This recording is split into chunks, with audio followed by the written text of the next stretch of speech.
আসসালামু আলাইকুম। আমি তোমাদের আদরের বোন মিতু সিলেট থেকে বলছি। রাহি রাইফা ব্লগ চ্যানেলে আপনাদের সুস্বাগতম। কেমন আছেন সবাই? আশা করি কাছে এবং দূরে যে যেখানে আছেন আল্লাহর অশেষ মেহেরবানিতে অনেক অনেক ভালো আছেন। আমিও আলহামদুলিল্লাহ তোমাদের দোয়ায় বেশ ভালো আছি। তো বরাবরের মতো নতুন আরও একটি দিনে নতুন আরও একটি ব্লগ ভিডিও নিয়ে চলে আসলাম তোমাদের মাঝে।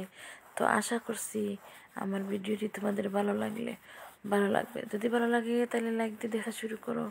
আজকে আমি তোমাদের জন্য কোনো রান্না বান্না কোনো কাজ নয়। আজকে তোমাদেরকে এমন একটি দৃশ্য দেখানোর জন্য চলে আসলাম তোমাদের কাছে একটি ভিডিও নিয়ে। তো তোমরা দেখতে থাকো, কি সুন্দর একটা প্রাকৃতিক দৃশ্য। তো আমি গ্রামের বাড়িতে আসছি, তোমরা তো সবাই জানোই। তো গ্রামের বাড়িতে সেই সৌন্দর্যগুলো দেখে আমি আর একা একা দেখতে পারলাম না, তোমাদেরকেও দেখানোর জন্য শেয়ার করলাম। তোমরা দেখো পুরো হাওর কীভাবে সুন্দর হয়ে রয়েছে। ওরা এখন অগ্রহায়ণ মাসের ধান কেটে তারপর এই জমির মধ্যে অনেকগুলো ফসল লাগিয়েছে। এটা হচ্ছে আলু ক্ষেত, আলু, লাল শাক, পালং শাক, মূলা শাক, ধনিয়া পাতা, কত কিছু। এরপরে অন্যগুলা জমির মধ্যে দিয়েছে সরিষা। পুরোটা হাওর বলে শুধু হলুদ হয়ে রয়েছে। খুব সুন্দর লাগে ওই জায়গাগুলো দেখতে, মনে হয় যেন ওগুলোতে বসে থাকি আর আসা যাবে না ওই জায়গা থেকে। আর সুঘ্রাণ পুরোটা হাওরে শুধু সরিষার সুঘ্রাণ। ওরা অগ্রহায়ণ মাসের ধান কেটে সরিষা লাগিয়েছে, এগুলো হচ্ছে পেঁয়াজ, আলু, এগুলো সব লাগিয়েছে। আর পুরোটা হাওরে শুধু হলুদ সরিষা। আমি যখন আসছিলাম, আজ থেকে 10 দিন আগে গ্রামে আসছি, আসার পর সেখানে ওরকম হলুদ ছিল না, সবুজ ছিল, হালকা একটু একটু হলুদ হয়েছিল। কিন্তু এখন পুরোটা হাওর হলুদ হয়ে গেছে। এত সুন্দর, এত সুন্দর আল্লাহর সৃষ্টি। না জানি কত সুন্দর তুমি আল্লাহ, তোমার সৃষ্টি এত সুন্দর, এত সুন্দর। মনটা জুড়ায় যায় এই জায়গায় বসে থাকতে, মনে হয় সারাদিন বসে থাকি, কিন্তু বসা কি যাবে? বসা তো যাবে না, এই জন্য আবার চলে আসি। কিন্তু আমার মন চায় এই হাওরের মধ্যে আমি বসে থাকি, এই জমির মধ্যে। এই যে পুরোটা হাওর শুধু হলুদ হয়ে রয়েছে। এত সুন্দর, এত সুন্দর বলার বাহিরে।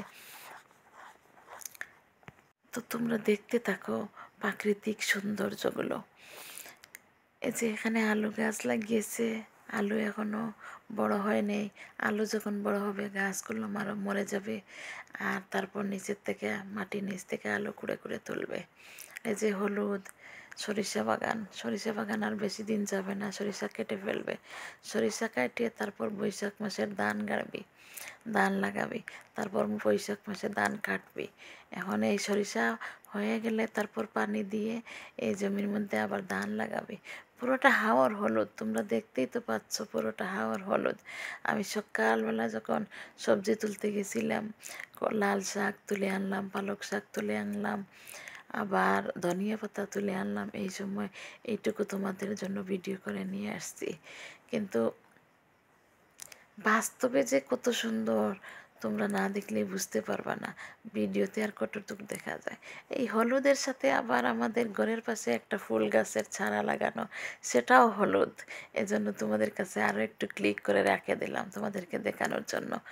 আবার এই যে একটা সিম গাছ লাগানো হয়েছে, খুব সুন্দর, খুব সুন্দর। অনেকগুলো সিম আসছে, ফুল দিছে, সিম আসছে, অনেক ছোটো ছোটো সিমগুলো।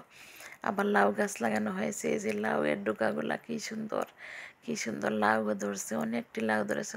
আমরা অবশ্য বাড়িতে থাকি না, বাসায় থাকি, এজন্য ওগুলো আমাদের না, ওগুলো হচ্ছে আমার বাসুর লাগিয়েছে।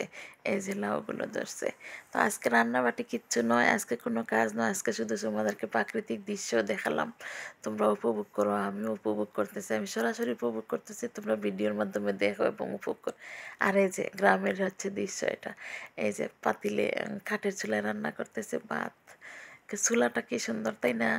এই যে পাতিলের মধ্যে তো কালিও তো পড়তেছে না। এই যে চুলাটা, দুইটা চুলা একসাথে, একটা চুলা এই যে আর একটা চুলাতে ভাত বসাইছে। আর এই যে কি দিয়ে রান্না করতে দেখতেছেন, গ্রামের সৌন্দর্য হচ্ছে এগুলাই। আজ আর কিছু না, এই পর্যন্তই। তোমরা ভালো থাকো, সুস্থ থাকো, আর গ্রামের সৌন্দর্যগুলো উপভোগ করো। ভিডিওটা ফুল ওয়াচ করে দেখো। এই পর্যন্তই, আল্লাহ হাফেজ।